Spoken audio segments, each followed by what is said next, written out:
ओम शांति। 21 अक्टूबर 2023 की साकार मुरली है। बाबा बोले, मीठे बच्चे सदा खुशी में तब रह सकेंगे जब पूरा निश्चय होगा कि हम भगवानोवाच ही सुनते हैं। स्वयं भगवान हमें पढ़ा रहे हैं। आज का प्रश्न है, ड्रामा अनुसार इस समय सभी प्लान क्या बनाते हैं और तैयारी कौन सी करते हैं? उत्तर है, इस समय सभी प्लान बनाते हैं।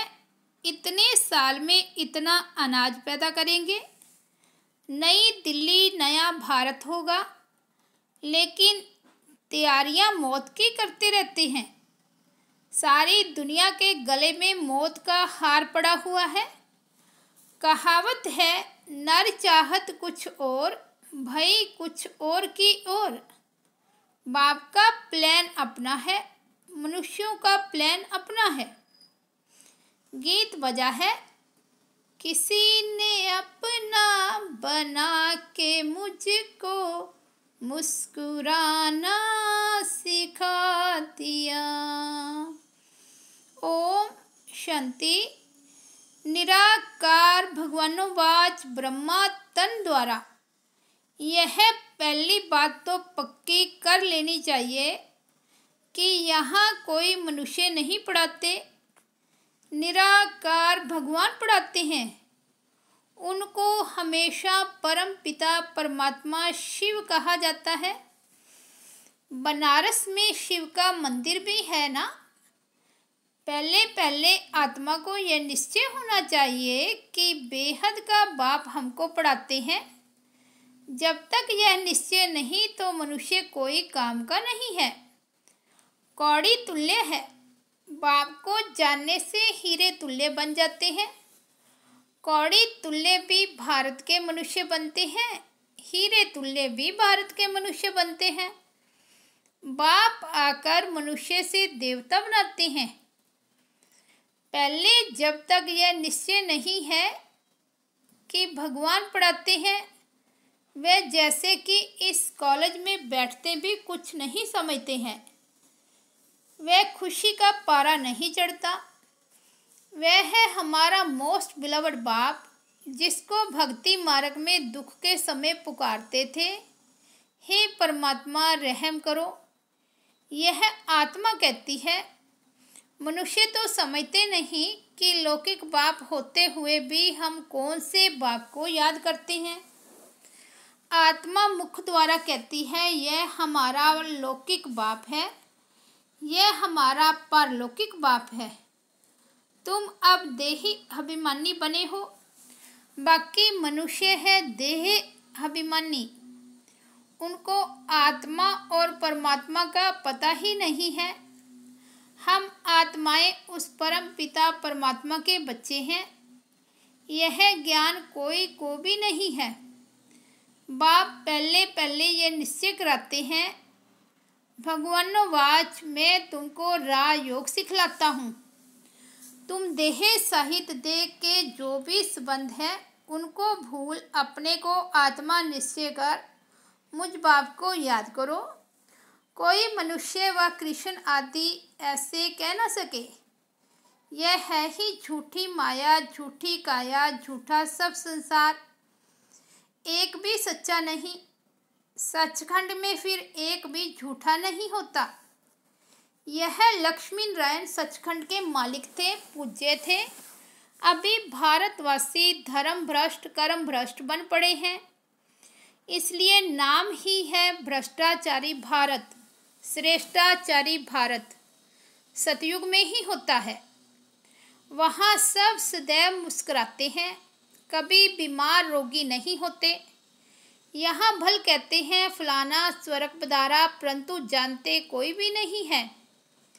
इस समय का राज्य भी मृग तृष्णा के समान है। एक हिरण की कहानी है ना, पानी समझ अंदर गया और दलदल में फंस गया। तो इस समय है दुबन का राज्य। जितना श्रृंगारते हैं उतना और ही गिरते जाते हैं। कहते रहते हैं भारत में अनाज बहुत होगा, यह होगा, होता कुछ भी नहीं। इसको कहा जाता है नर चाहत कुछ और की और भई। बाप कहते हैं यह कोई राज्य नहीं है। राज्य तो उनको कहा जाए जहाँ कोई किंग क्वीन हो। यह तो प्रजा का प्रजा पर राज्य है। इरिलीजियस अनराइटियस राज्य है। भारत में तो आदि सनातन देवी देवताओं का राज्य था। अभी तो कितने धर्म भ्रष्ट कर्म भ्रष्ट बन गए हैं।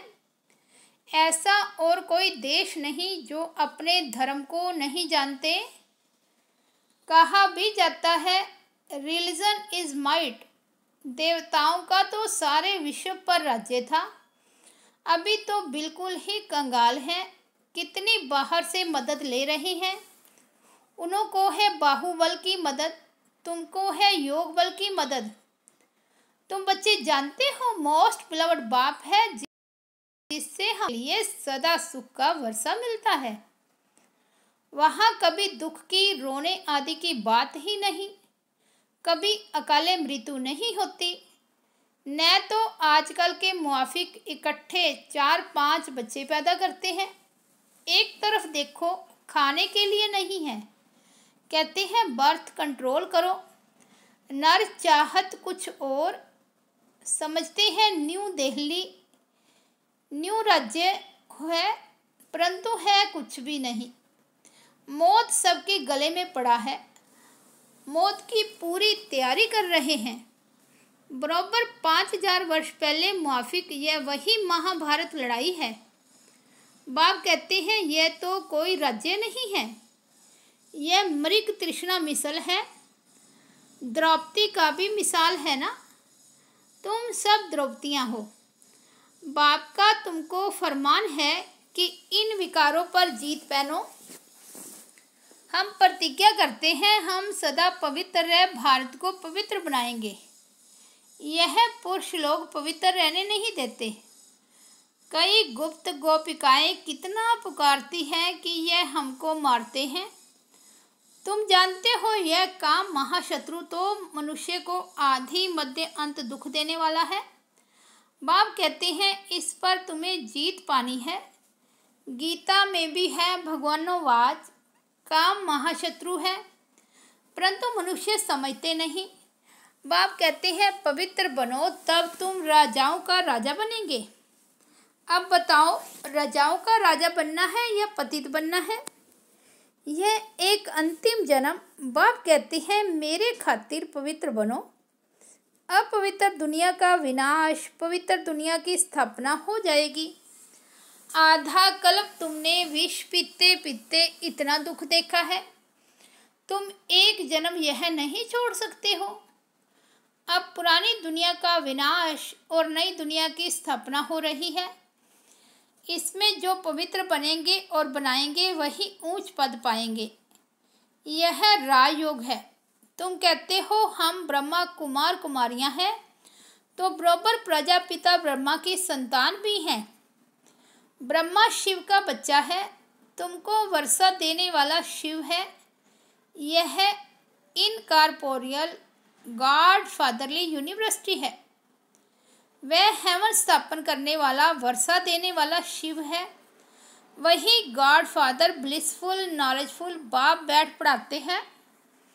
परंतु जब देह अभिमान निकले तब बुद्धि में बैठे। तकदीर में नहीं है तो फिर धारणा नहीं होती। बराबर जगत पिता के तुम बच्चे हो। ब्रह्मा कुमार कुमारियां राजयोग सीख रहे हैं। तुम्हारा ही मददगार, तुम्हारा ही यादगार खड़ा है। कितना अच्छा मंदिर है। उनका अर्थ तुम बच्चों के सिवाय कोई भी नहीं जानते। पूजा करते, माथा टेकते, सब पैसे गवा दिए। अभी बिल्कुल ही कौड़ी तुल्य बन गए हैं। खाने के लिए अन्न नहीं। अब कहते हैं बच्चे कम पैदा करो। यह कोई मनुष्य की ताकत नहीं जो कह सके कि काम महाशत्रु है। यह तो जितना कहेंगे कम पैदा करो उतना ही जास्ती पैदा करेंगे। कोई की ताकत चल नहीं सकती। तुम बच्चों को पहले पहले यह बात समझानी है कि यह गॉड फादरली यूनिवर्सिटी है। भगवान एक है, यह एक ही चक्र है जो फिरता रहता है। यह समझने की बातें हैं। मित्र संबंधियों आदि को भी यह रूहानी यात्रा का राज समझाना है। जिस्मानी यात्रा तो जन्म जन्मांतर की, यह रूहानी यात्रा एक ही बार होती है। सबको वापस जाना है। कोई भी पतित यहाँ रहना नहीं है। अभी क़यामत का समय है। इतने जो करोड़ों मनुष्य हैं, यह सब तो सतयुग में नहीं होंगे, वहाँ बहुत थोड़े होंगे। सबको वापस जाना है। बाप आए ही हैं ले जाने। जब तक यह नहीं समझते हैं तब तक स्वीट होम और सुखधाम याद पड़ नहीं सकता। याद करना तो बहुत सहज है। बाप कहते हैं स्वीट होम चलो, मेरे सिवाय तुमको कोई ले नहीं जा सकता। मैं ही कालों का काल हूँ। कितना अच्छी रीति समझाते हैं। परंतु वंडर है, इतने वर्षों से रहते हुए भी धारणा नहीं होती। कोई तो बहुत होशियार हो जाते हैं, कोई कुछ भी नहीं समझते। इसका मतलब यह नहीं कि पुरानों का ही ऐसा हाल है तो हमारा क्या होगा। नहीं, स्कूल में सभी नंबर 1 थोड़े ही होंगे, यहाँ भी नंबरवार हैं। सबको समझाना है। बेहद के बाप से वर्षा लेने का अभी समय है। 21 जन्म के लिए सदा सुख का वर्षा पाना है। कितने ब्रह्मा कुमार कुमारियाँ पुरुषार्थ कर रहे हैं। नंबरवार तो होते ही हैं। तुम जानते हो पतित पावन एक ही बाप है, बाकी सब है पतित। बाप कहते हैं सबका सदगति दाता है, वही स्वर्ग की स्थापना करते हैं। फिर भारत ही रहेगा, बाकी सब विनाश हो जाएंगे। मनुष्यों की बुद्धि में इतनी बात भी नहीं बैठती। बाप कहते हैं बच्चे मेरे मददगार बनो तो मैं तुमको स्वर्ग का मालिक बनाऊंगा। हिम्मते मर्दा मदते खुदा, गाते तो हैं खुदाई खिदमतगार। वास्तव में वह है जिस्मानी सेल्वेशन आर्मी।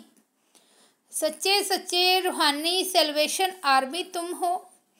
भारत का बेड़ा जो डूबा हुआ है उनको सेल्वेज करने वाली तुम भारत माता शक्ति अवतार हो। तुम गुप्त सेना हो। शिव बाबा गुप्त तो उनकी सेना भी गुप्त। शिव शक्ति पांडव सेना। सच्ची सच्ची सत्यनारायण की कथा यह है, बाकी सब है झूठी कथाएं। इसलिए कहते हैं see no evil hear no evil. मैं जो समझाता हूँ वह सुनो। यह है बेहद का बड़ा स्कूल। इस यूनिवर्सिटी के लिए यह मकान बनाए हैं। पिछाड़ी में यहाँ बच्चे आकर रहेंगे। जो योग युक्त होंगे वह आकर रहेंगे। इन आँखों से विनाश देखेंगे। जो स्थापना तथा विनाश का साक्षात्कार तुम अभी दिव्य दृष्टि से देखते हो, फिर तुम इन आँखों से देखेंगे। इसमें बड़ी विशाल बुद्धि चाहिए। जितना बाप को याद करेंगे उतना बुद्धि का ताला खुलता जाएगा। अगर विकार में गया तो एकदम ताला बंद हो जाएगा। स्कूल छोड़ दिया तो फिर ज्ञान बुद्धि से एकदम निकल जाएगा। पतित बना फिर धारणा हो न सके। मेहनत है। यह कॉलेज है विश्व का मालिक बनने लिए। यह ब्रह्मा कुमार कुमारियाँ शिव बाबा के पोतरे पोतरियाँ हैं। यह अब भारत को स्वर्ग बना रहे हैं। यह रूहानी सोशल वर्कर्स हैं जो दुनिया को पावन बना रहे हैं। मुख्य है ही प्योरिटी।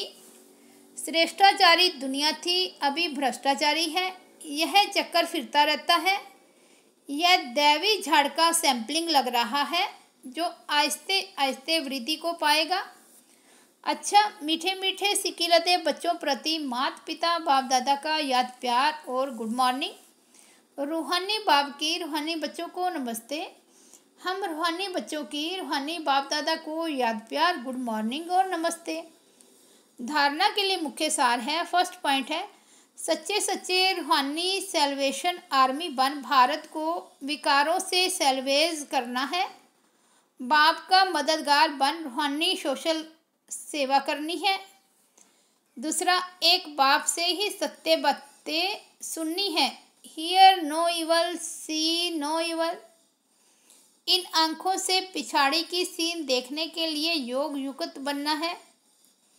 आज का वरदान है, अपसेट होने के बजाय हिसाब किताब को खुशी खुशी से चुकतू करने वाले निश्चिंत आत्मा भव। यदि कभी कोई बात कहता है तो उसमें फौरन अपसेट नहीं हो जाओ। पहले स्पष्ट करो या वेरीफाई कराओ कि किस भाव से कहा है। अगर आपकी गलती नहीं है तो निश्चिंत हो जाओ। यह बात स्मृति में रहे कि ब्राह्मण आत्माओं द्वारा यहाँ ही सब हिसाब किताब चुकतू होने हैं। धर्मराजपुरी से बचने के लिए ब्राह्मण कहाँ ना कहाँ निमित्त बन जाते हैं, इसलिए घबराओ नहीं, खुशी खुशी से चुकतू करो। इसमें तरक्की अर्थात उन्नति ही होनी है। स्लोगन है, बाप ही संसार है, सदा इस स्मृति में रहना यही सहज योग है। मातेश्वरी जी के मधुर महावाक्य। हेडिंग है, अजपा जाप अर्थात निरंतर योग, अटूट योग। जिस समय ओम शांति कहते हैं तो उसका यथार्थ अर्थ है, मैं आत्मा उस ज्योति स्वरूप परमात्मा की संतान हूँ।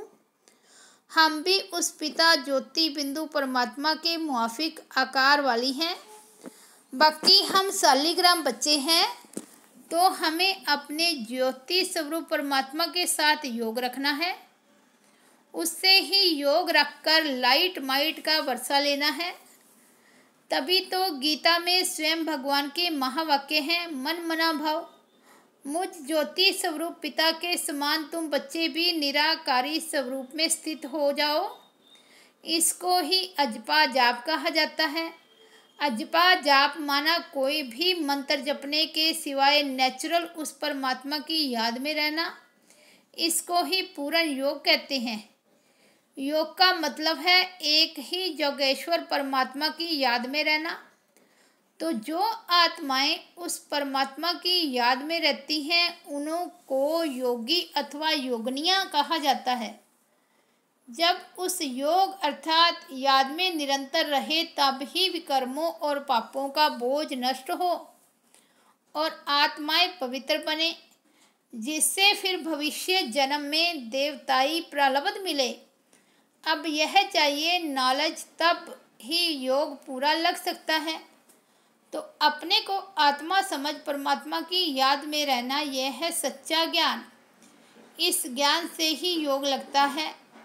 अच्छा, ओम शांति, ओम शांति, ओम शांति।